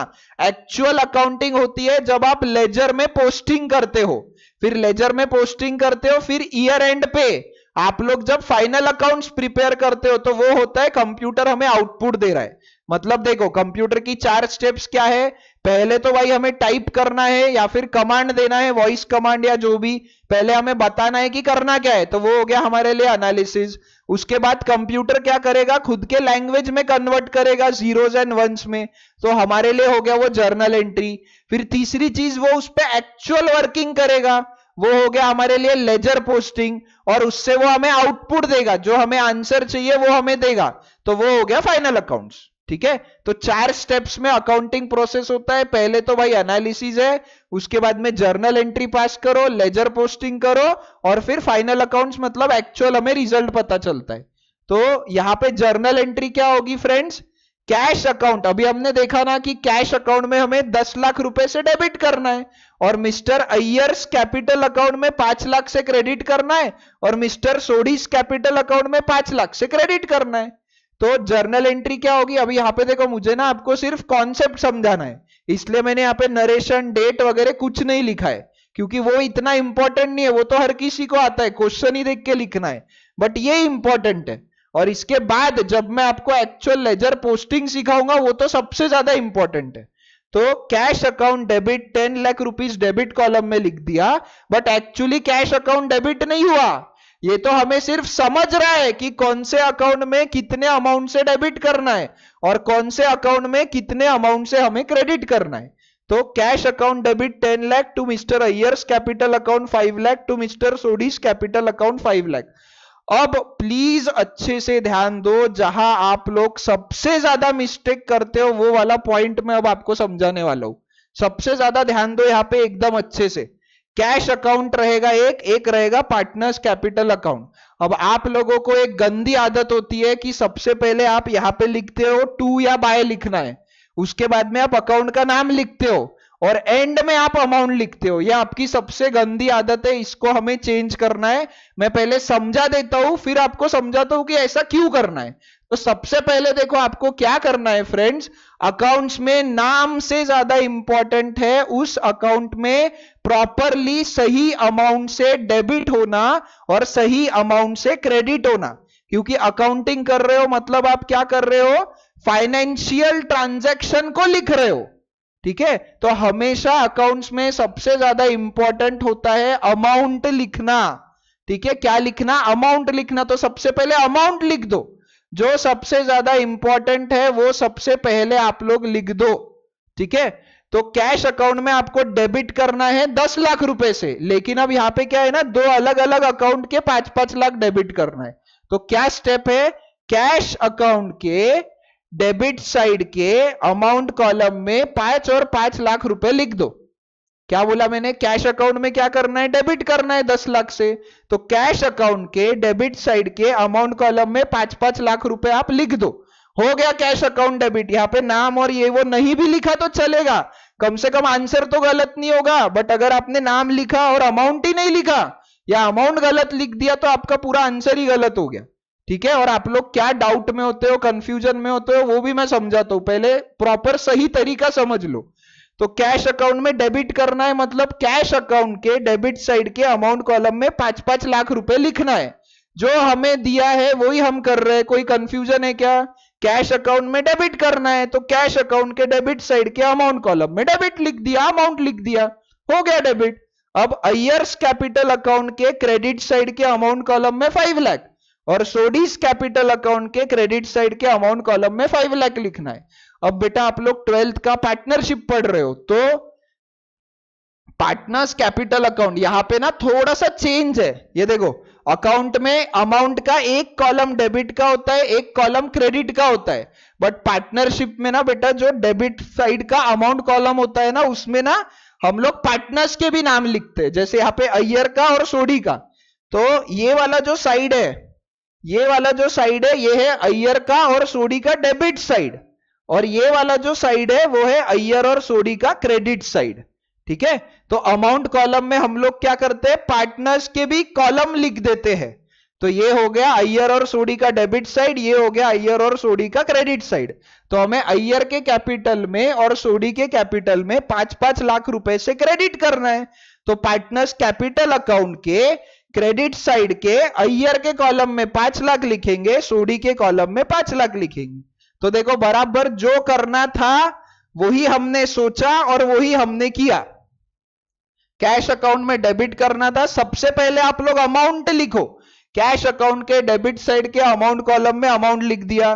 फिर अय्यर और सोडी के कैपिटल में हमें 5-5 लाख से क्रेडिट करना है, तो वो पार्टनर्स कैपिटल अकाउंट के अय्यर और सोडी के कॉलम में जाके हमने अमाउंट लिख दिया। तो आंसर अपना एकदम करेक्ट है। अब क्या करना है, दिमाग बंद करना है। दिमाग बंद करके डेबिट में क्रेडिट वाले का नाम और क्रेडिट वाले अकाउंट में डेबिट वाले अकाउंट का नाम लिखना है, बस एकदम इजी है। क्या बोला मैंने? डेबिट वाले अकाउंट में क्रेडिट वाले अकाउंट का नाम, क्रेडिट वाले अकाउंट में डेबिट वाले अकाउंट का नाम। ये तो अगर आप थर्ड फोर्थ स्टैंडर्ड के स्टूडेंट को भी समझा दोगे ना तो वो भी कर लेगा, बट आपका इंपॉर्टेंस, आप ये नाम लिखने को ज्यादा इंपॉर्टेंस देते हो, उस वजह से आपको होता है कंफ्यूजन। तो भाइयों और बहनों अच्छे से समझो, पहले अमाउंट लिखना है, बाद में नाम लिखना है। और नाम क्यों लिखना है? क्रॉस रेफरेंस के लिए, है ना। यहां पे समझ रहा है क्या ये 5-5 लाख किसने लाया, या ये 5-5 लाख इन्होंने क्या लाया, कैश लाया, बिल्डिंग लाया, गुड्स लाया, क्या लाया, वो समझने के लिए हमें नाम लिखना है। और यहां पे जब डेबिट में लिखते हो तो टू लिखना होता है, तो to Mr Iyer's capital account, to Mr Sodhi's capital account. और पार्टनर्स कैपिटल अकाउंट में क्रेडिट कर रहे तो उसमें डेबिट वाले का नाम बाय कैश अकाउंट। अब समझो आप लोग क्या करते हो, जो सबसे ज्यादा यूजलेस है ना बेटा, उस पे आप सबसे पहले ध्यान देते हो। जैसे कि सर यहाँ पे टू लिखना है या बाय लिखना है। अब मुझे बताओ, अगर मैंने यहाँ पे टू नहीं लिखा या मैंने टू लिखा, समझो या नहीं लिखा, तो क्या एडिशनल क्या इंफॉर्मेशन समझ रही है आपको? यहां पे मैं बाय नहीं लिखूं तो एडिशनल क्या समझ रहा है, ये लिखने या नहीं लिखने से क्या फर्क पड़ रहा है? बट देखो आप समझो, आपका सबसे पहला ध्यान होता है सर टू लिखना है या बाय लिखना है। मतलब जो सबसे ज्यादा यूजलेस है उस पे आपका सबसे पहले ध्यान है ना। उसके बाद में नाम लिखना है। तो आप लोग क्या करते हो, आप कर रहे हो कैश अकाउंट में डेबिट और बोल रहे हो अय्यर्स कैपिटल अकाउंट, तो ये ना बेटा मैच नहीं हो रहा है। आपको कहीं ना कहीं क्या लग रहा है, आप एक्चुअली कर रहे हो कैश अकाउंट में डेबिट बट बोल रहे हो कुछ और। तो कुछ और बोल रहे हो, कुछ और समझ रहे हो, कर कुछ और रहे हो, तो डाउट होते हैं, कंफ्यूजन होते हैं। और 12th में सबसे ज्यादा दो ही चीजों पे प्रॉब्लम जाती है स्टूडेंट्स को, एक जाती है कैलकुलेशन एरर और दूसरा ये लेजर पोस्टिंग में गड़बड़ करके आते हैं। ये लेजर पोस्टिंग ठीक से नहीं होती है इसलिए गड़बड़ होती है। ठीक है, मैंने ये डिटेल में इसलिए समझाया क्योंकि आपको ये समझना जरूरी है। एक बार फिर से क्विकली समझाता हूं, ठीक है। तो Mr Iyer and Sodhi started business, capital contribution made in cash ₹5 lakh by each partner, है ना। तो हमने ये पूरा अच्छे से देखा, ये आंसर देखा हमने। तो ये एनालिसिस से हमें पता चला कि कैश अकाउंट में 10 लाख रुपए से डेबिट करना है और मिस्टर अय्यर और सोडी को 5-5 लाख से क्रेडिट करना है। तो ये हमें समझा, तो हमने सबसे पहले अकाउंट्स के लैंग्वेज में कन्वर्ट किया, जर्नल एंट्री पास की। Cash account debit 10 lakh to Mr Iyer's capital account 5 lakh to Mr Sodhi's capital account 5 lakh, है ना। Cash account debit 10 lakh to Mr Iyer's capital account 5 lakh to Mr Sodhi's capital account 5 lakh, ये हमने लिख दिया। तो ये हो गया अकाउंटिंग के लैंग्वेज में लिखना, बट एक्चुअल अकाउंटिंग कब होगी, जब लेजर में पोस्टिंग होगी। तो कैश अकाउंट में क्या करना है, 10 लाख रुपए से हमें डेबिट करना है, बट ये दो अमाउंट है इसलिए 5-5 लाख लिखना है। तो कैश अकाउंट के डेबिट साइड के अमाउंट कॉलम में हमें 10 लाख लिखना है, बट हम उसको 2 बार में लिखेंगे क्योंकि ये 2 अकाउंट है इसलिए। तो कैश अकाउंट के डेबिट साइड के अमाउंट कॉलम में 5-5 लाख लिख दिया, मतलब ही 10 लाख लिख दिया। अब पार्टनर्स कैपिटल अकाउंट में अय्यर कॉलम और सोडी कॉलम है 2, क्रेडिट में भी डेबिट में भी, तो हमें इनको क्रेडिट करना है। तो क्रेडिट में अय्यर के कॉलम में 5 लाख और सोडी के कॉलम में 5 लाख लिख दिया, मतलब सही हो गया। देखो जो हम यहां पे लिख रहे हैं वही हम सोच रहे हैं और वही हम कर रहे हैं। कैश अकाउंट में डेबिट करना है लिख रहे, हम सोच क्या रहे कि कैश अकाउंट में डेबिट करना है, और लिख क्या रहे, कैश अकाउंट के डेबिट साइड के अमाउंट कॉलम में 5-5 लाख लिख रहे। मतलब यहाँ पे हर चीज मैच हो रही है। अभी तक आप जो कर रहे थे वो गलत कर रहे थे भाई, लिख कुछ और रहे हो, बोल कुछ और रहे हो, समझ कुछ और रहे हो, तो गड़बड़ होने वाली है। तो क्या करना है, पहले हमेशा अमाउंट लिखना है। कैश अकाउंट के डेबिट साइड के अमाउंट कॉलम में अमाउंट लिख दिया, पार्टनर्स कैपिटल अकाउंट के क्रेडिट साइड के अमाउंट कॉलम में अमाउंट लिख दिया, बाद में नाम, इसमें इसका नाम, इसमें इसका नाम। ये क्या डिफिकल्ट है, ये तो एकदम इजी है, सेकंड थर्ड फोर्थ स्टैंडर्ड का स्टूडेंट भी कर लेगा। तो जो छोटे बच्चे कर सकते हो उस पर आपका ध्यान है, जो एक्चुअल होना चाहिए उस पर ध्यान नहीं है, इसलिए गड़बड़ होती है। तो हमेशा पहले लेजर पोस्टिंग करते टाइम आपको अमाउंट लिखना है, उसके बाद में नाम लिख दो, to Mr Iyer's capital account, to Mr Sodhi's capital account, और यहां लिख दो क्रेडिट में डेबिट वाले का नाम बाय कैश अकाउंट। एकदम इजी है ना। ये लिख लो अभी आप लोग, देखो कैसे लिखोगे, आपको नीचे दिया हुआ है पूरा। तो ये लिखो पहले cash account debit to Mr Iyer's capital to Mr Sodhi's capital. फिर हमेशा यहां पे भी लिखते टाइम पहले अमाउंट लिखना फ्रेंड्स। कैश अकाउंट के डेबिट साइड के अमाउंट कॉलम में पहले 5 लाख अमाउंट लिखना। पार्टनर्स कैपिटल अकाउंट के क्रेडिट साइड के अमाउंट कॉलम में पहले अमाउंट लिखना, बाद में डेबिट में क्रेडिट वाले का नाम, क्रेडिट में डेबिट वाले का नाम लिखना। यह हैबिट डाल लो, आपको 95 प्लस मार्क्स अगर स्कोर करने हैं, अकाउंट्स को इजी वे में समझना है, तो यह हैबिट बहुत ज्यादा इंपॉर्टेंट है। अभी आप लेक्चर पॉज करो और ये अच्छे से लिख लो। सो फ्रेंड्स, आपने लिख लिया ये। चलो अब हम नेक्स्ट क्वेश्चन देखते हैं।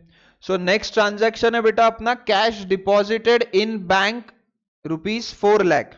सो हमने बैंक में कैश डिपॉजिट किया है 4 लाख रुपीस। तो हम मतलब कौन?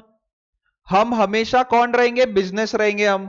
सो लेफ्ट में लिखना है बिजनेस, ब्रैकेट में ई मतलब एंटिटी। अब हमने बैंक में कैश डिपॉजिट किया है, तो यहां पे दूसरा पर्सन कौन है? बैंक, आर्टिफिशियल पर्सन है बैंक, है ना। सो लेफ्ट में बिजनेस, राइट में बैंक। हम कौन है? हम बिजनेस है। तो हमें हर समय खुद को बिजनेस के जगह पे रख के सोचना है। तो हमने बैंक में कैश डिपॉजिट किया 4 लाख रुपीस। अब कैश क्या है? हमारा एसेट है, लाइबिलिटी है, एक्सपेंस है या इनकम है? कैश हमारा एसेट है। अब हम बैंक में कैश डिपॉजिट कर रहे हैं, तो हमारा मतलब बिजनेस का कैश नाम का एसेट बढ़ रहा है या कम हो रहा है? कैश नाम का एसेट हमारा कम हो रहा है ना। हमने कैश दिया मतलब हमारा एसेट कम हो रहा है। अब एसेट में कौन सा बैलेंस होता है? एसेट में डेबिट बैलेंस होता है। डेबिट बैलेंस को हमें अभी क्या करना है? कम करना है। तो सेम साइन या अपोजिट साइन? Opposite sign. तो एसेट में डेबिट बैलेंस होता है, कम करने के लिए अपोजिट साइन मतलब हमें क्रेडिट करना पड़ेगा। तो इसका मतलब है हमें कैश अकाउंट को क्रेडिट करना है। अब हमने बैंक में कैश डिपॉजिट किया, तो हमें बैंक से पैसा लेना बाकी है। बैंक ये एक आर्टिफिशियल पर्सन है, हमें उससे पैसा लेना बाकी है। वो हमारे लिए रिसीवेबल है, मतलब वो एसेट हुआ या लाइबिलिटी? मतलब वो एसेट हो गया। तो बैंक 4 लाख रुपीस से हमारा एसेट इंक्रीज हो गया, क्योंकि अभी हमने बैंक में कैश डिपॉजिट किया है, मतलब हमारा बैंक बैलेंस बढ़ जाएगा, है ना। हमारा बैंक बैलेंस बढ़ जाएगा, एसेट बढ़ेगा। अब एसेट में कौन सा बैलेंस होता है? एसेट में होता है डेबिट बैलेंस। डेबिट बैलेंस को अभी हमें यहां पे इंक्रीज करना है, तो सेम साइन या अपोजिट साइन? Same sign. तो हमें डेबिट करना पड़ेगा, ठीक है। तो बिजनेस के लिए क्या होगा? देखो, दो अकाउंट कौन से? एक है बैंक अकाउंट 4 लाख, एक है कैश अकाउंट 4 लाख। अब बैंक अकाउंट ये हमारा एसेट इंक्रीज हो रहा है, एसेट में डेबिट बैलेंस होता है, इंक्रीज करने के लिए सेम साइन मतलब डेबिट। फिर कैश भी हमारा एसेट है, बट वो कम हो रहा है। अब एसेट में डेबिट बैलेंस होता है, कम करने के लिए अपोजिट साइन मतलब क्रेडिट करना पड़ेगा, है ना। तो ये लिख लो आप। पेज नंबर किस पे दिया है? ये पेज नंबर 3 पे है शायद, है ना। पेज नंबर 3 पे दिया हुआ है ये आपके वर्क, ये इसमें बुकलेट में। तो ये लिख लो लेक्चर पॉज करके अच्छे से।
ठीक है, लिख लिया आपने।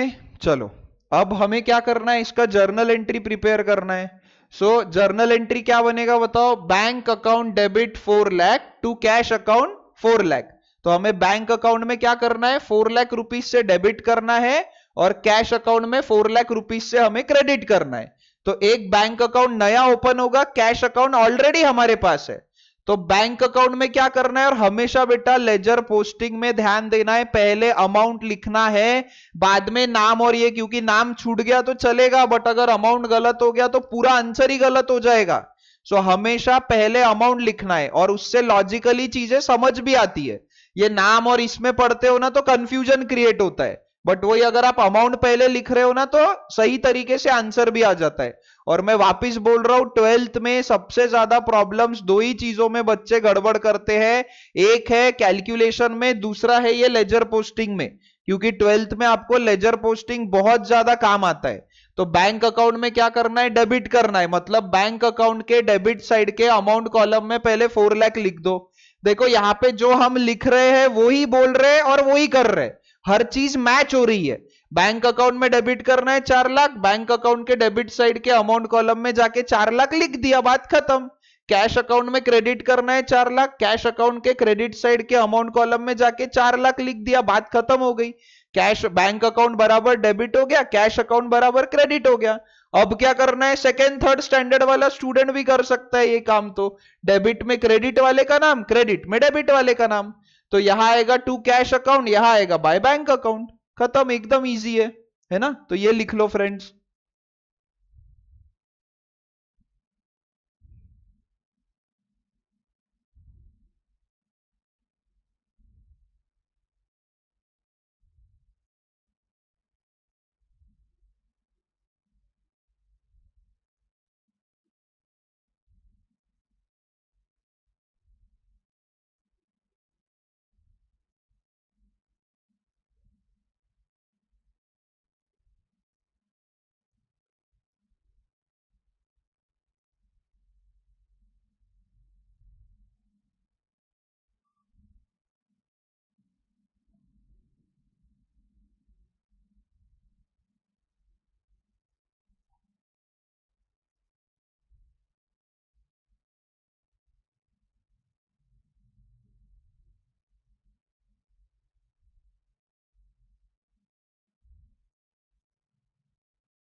चलो लिख लिया फ्रेंड्स ये। अब नेक्स्ट ट्रांजैक्शन देखते हैं। Received commission ₹65,500। अब यहां पे थोड़ा सा ध्यान दो, आपको लगेगा थोड़ा गड़बड़ है, बट ये सही तरीके से ध्यान दोगे तो समझ में आएगा। सो रिसीव्ड कमीशन ₹65,500, लेफ्ट में कौन रहेगा, हमेशा लेफ्ट में बिजनेस ब्रैकेट में ई मतलब एंटिटी रहेगा। राइट में कुछ नहीं समझा तो पर्सन लिख दो, मैंने लिखा है सर्विस रिसीवर ब्रैकेट में पर्सन, आपको कुछ नहीं समझेगा तो पर्सन लिख देना, ठीक है। अब यहां पे देखो फ्रेंड्स, रिसीव्ड कमीशन ₹65,500 दिया है, तो मुझे बताओ ऐसा पेपर पे 65,500 मिला क्या हमें, पेपर पे लिख के मिला क्या। रिसीव्ड कमीशन मतलब क्या मिला हमें, पैसा मिला हमें, है ना। तो रिसीव्ड कमीशन ये क्या है, क्वेश्चन शॉर्टकट में लिखा हुआ है इसलिए गड़बड़ है। रिसीव्ड कमीशन मतलब कमीशन नाम की कोई चीज नहीं मिली भाई, कैश मिला हमें। तो कैश हमें मिल रहा है 65,500। हमारा एसेट इंक्रीज हो रहा है क्योंकि कैश ये एसेट है, हमारी प्रॉपर्टी है, तो एसेट इंक्रीज हो रहा है। अब एसेट में डेबिट बैलेंस होता है, इंक्रीज करने के लिए सेम साइन मतलब डेबिट करना पड़ेगा, समझा क्या। रिसीव्ड कमीशन ₹65,500, एक्चुअली पूरा क्वेश्चन होना चाहिए था received cash ₹65,500 in exchange of service of commission provided to a person. क्या बोला मैंने, received cash ₹65,500 in exchange of a service provided to a person. तो हमने उसको सर्विस प्रोवाइड की है, हमने उसका कुछ तो काम करके दिया है, और इस सर्विस को कमीशन बोलते हैं, मतलब हमने उसका काम करके दिया इसलिए हमें पैसा मिला। अब यहां पे दिया है क्वेश्चन में देखो रिसीव्ड कमीशन, और मैं आपको बोल रहा हूं हमने कमीशन दिया और कैश मिला, तो ये मैच नहीं हो रहा है। तो आप लोग एक बात अच्छे से समझो कि भाई, इसलिए मैं बार बार बोल रहा हूं बिजनेस को, एंटिटी को पॉइंट ऑफ व्यू में रखो, तुम बिजनेस के पॉइंट ऑफ व्यू से हर चीज को समझो। रिसीव्ड कमीशन मतलब कमीशन नाम की कोई चीज मिली या पेपर पे लिख के मिला क्या हमें, कमीशन मिला मतलब क्या मिला, कैश मिला। अब बिजनेस में कोई भी चीज फ्री में मिलती है क्या, नहीं मिलती फ्री में, तो हमने उसका कुछ तो काम करके दिया इसलिए हमें पैसा मिला। तो लेफ्ट में बिजनेस, राइट में पर्सन, हमें पैसा मिला, कैश हमारा एसेट है जो हमें मिल रहा है, मतलब बढ़ रहा है। एसेट में डेबिट बैलेंस होता है, इंक्रीज करने के लिए सेम साइन मतलब डेबिट करना पड़ेगा। और एक्सचेंज में देखो, फ्री में कुछ नहीं मिलता है बिजनेस में। एक्सचेंज में हमने उसका काम करके दिया, जिसको कमीशन बोलते हैं, है ना। तो हमने उसका काम किया इसलिए हमें पैसा मिला। तो हमने उसका काम किया और हमें पैसा मिला, मतलब ये हमारी इनकम हो गई। क्योंकि हमने किसी का काम किया तो पैसा मिल रहा है, बोले तो फायदा हो रहा है ना, हमारा इनकम हो रही है ना हमारी। तो कमीशन रिसीव्ड नाम की इनकम इंक्रीज होगी। अब इनकम में कौन सा बैलेंस होता है, डेबिट या क्रेडिट? ए और ई पहले आता है उसमें डेबिट, एल और आई बाद में आता है उसमें क्रेडिट। तो इनकम में होता है क्रेडिट बैलेंस, अभी हमें उसे इंक्रीज करना है। इंक्रीज करने के लिए सेम साइन यूज करेंगे, है ना, मतलब क्रेडिट करना पड़ेगा। तो बिजनेस के बुक्स में यहां दो अकाउंट कौन से हो गए, एक हो गया कैश अकाउंट 65,500, एक हो गया कमीशन रिसीव्ड अकाउंट 65,500। अब कैश अकाउंट एसेट इंक्रीज हो रहा है, एसेट में डेबिट बैलेंस होता है, हमें डेबिट बैलेंस को इंक्रीज करना है, इसलिए सेम साइन मतलब डेबिट करना पड़ेगा, है ना। उसके बाद कमीशन रिसीव्ड अकाउंट हमारा इनकम इंक्रीज हो रहा है, इनकम में क्रेडिट बैलेंस होता है, इंक्रीज करने के लिए सेम साइन मतलब क्रेडिट करना पड़ेगा। एकदम इजी है। देखो स्टार्टिंग में थोड़ा डिफिकल्ट लग सकता है, बट विथ प्रैक्टिस ये तरीका बहुत इजी जाता है, ठीक है। तो अब आप लोग ये लिख लो, लेक्चर पॉज करते जाओ और लिखते जाओ, ठीक है। मैं आगे बढ़ता हूं। तो ये आपने लिख लिया। अब यहां पे क्या करना है, हमें कैश अकाउंट में डेबिट करना है और कमीशन रिसीव्ड अकाउंट में हमें क्रेडिट करना है ना। तो जर्नल एंट्री पहले प्रिपेयर करना है भाई, अकाउंटिंग के लैंग्वेज में पहले लिख लो, बाद में एक्चुअल अकाउंटिंग करो। एक्चुअल अकाउंटिंग होती है लेजर पोस्टिंग में, अकाउंटिंग का लैंग्वेज मतलब जर्नल। और जब ये पूरा हो जाएगा तो एंड में हम जो फाइनल अकाउंट्स बनाएंगे वो रहेगा अपना आउटपुट, ठीक है। तो जर्नल एंट्री होगी cash account debit 65,500 to commission received account 65,500, cash account debit to commission received account. अब कैश अकाउंट ऑलरेडी बना हुआ है, कमीशन रिसीव्ड अकाउंट हमें नया प्रिपेयर करना है, इसलिए यहां पे ऑलरेडी ये दो जर्नल एंट्रीज जो पहले हुई है उसका पोस्टिंग यहां दिख रहा है, दो ट्रांजैक्शन पहले हो गए, है ना। हम क्या हर ट्रांजैक्शन में नया अकाउंट नहीं प्रिपेयर करेंगे, उसी को कंटिन्यू करेंगे। तो यहां पे क्या करना है, कैश अकाउंट में डेबिट करना है। मैंने आपको बोला हुआ है हमेशा पहले अमाउंट लिखना है, उसके बाद ही नाम लिखना है, कंफ्यूजन नहीं होता है। अब कैश अकाउंट के डेबिट में 65,500, तो कैश अकाउंट के डेबिट साइड के अमाउंट कॉलम में हम लोग 65,500 लिख देंगे, तो बराबर कैश अकाउंट डेबिट हो जाएगा। कमीशन रिसीव्ड अकाउंट में क्रेडिट करना है, तो कमीशन रिसीव्ड अकाउंट के क्रेडिट साइड के अमाउंट कॉलम में हम लोग 65,500 लिख देंगे, तो बराबर कैश अकाउंट डेबिट हो गया, कमीशन रिसीव्ड अकाउंट क्रेडिट हो गया। अब सेकंड थर्ड स्टैंडर्ड वाले स्टूडेंट का काम, डेबिट में क्रेडिट का नाम, क्रेडिट में डेबिट वाले अकाउंट का नाम। तो यहां लिख देंगे टू कमीशन रिसीव्ड अकाउंट, यहां लिख देंगे बाय कैश अकाउंट, हो गया। ये लिख लो बेटा जल्दी से, पहले जर्नल एंट्री लिखो, उसके बाद हमेशा लेजर पोस्टिंग में पहले अमाउंट ही लिखना है, पहले डेबिट का अमाउंट बाद में क्रेडिट का अमाउंट और उसके बाद ही नाम लिखना है। मैं बार बार आपको बोल रहा हूं, उसका कुछ तो रीजन है, ठीक है। तो ध्यान रखो, अच्छे से ऐसे लिख लो, ठीक है। लेक्चर पॉज करके लिख लो। मैं नेक्स्ट पे जाता हूं, फोर्थ ट्रांजैक्शन। तो हमारा फोर्थ ट्रांजैक्शन है बेटा पेड सैलरी बाय चेक ₹72,000। हमने सैलरी का पेमेंट किया है चेक से। अब मुझे बताओ हम सैलरी किसको पे करते हैं, बराबर हमारे एम्प्लॉय को, हमारे स्टाफ को। तो हमेशा लेफ्ट में कौन रहेगा, बिजनेस रहेगा, राइट में दूसरा पर्सन कौन है, हमारा एम्प्लॉय है, हमारा स्टाफ है जो हमारे यहां काम करता है। तो लेफ्ट में बिजनेस, राइट में हमारा एम्प्लॉय या स्टाफ।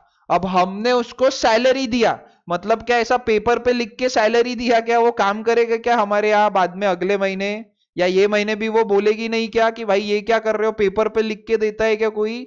तो हमने चेक से पेमेंट किया है, मतलब हमने हमारा बैंक बैलेंस दिया है उसको। ये समझा क्या, पेड सैलरी बाय चेक मतलब सैलरी नाम की कोई चीज नहीं होती है, हमने उसको चेक से पेमेंट किया है, मतलब हमने हमारा बैंक बैलेंस उसको ट्रांसफर कर दिया।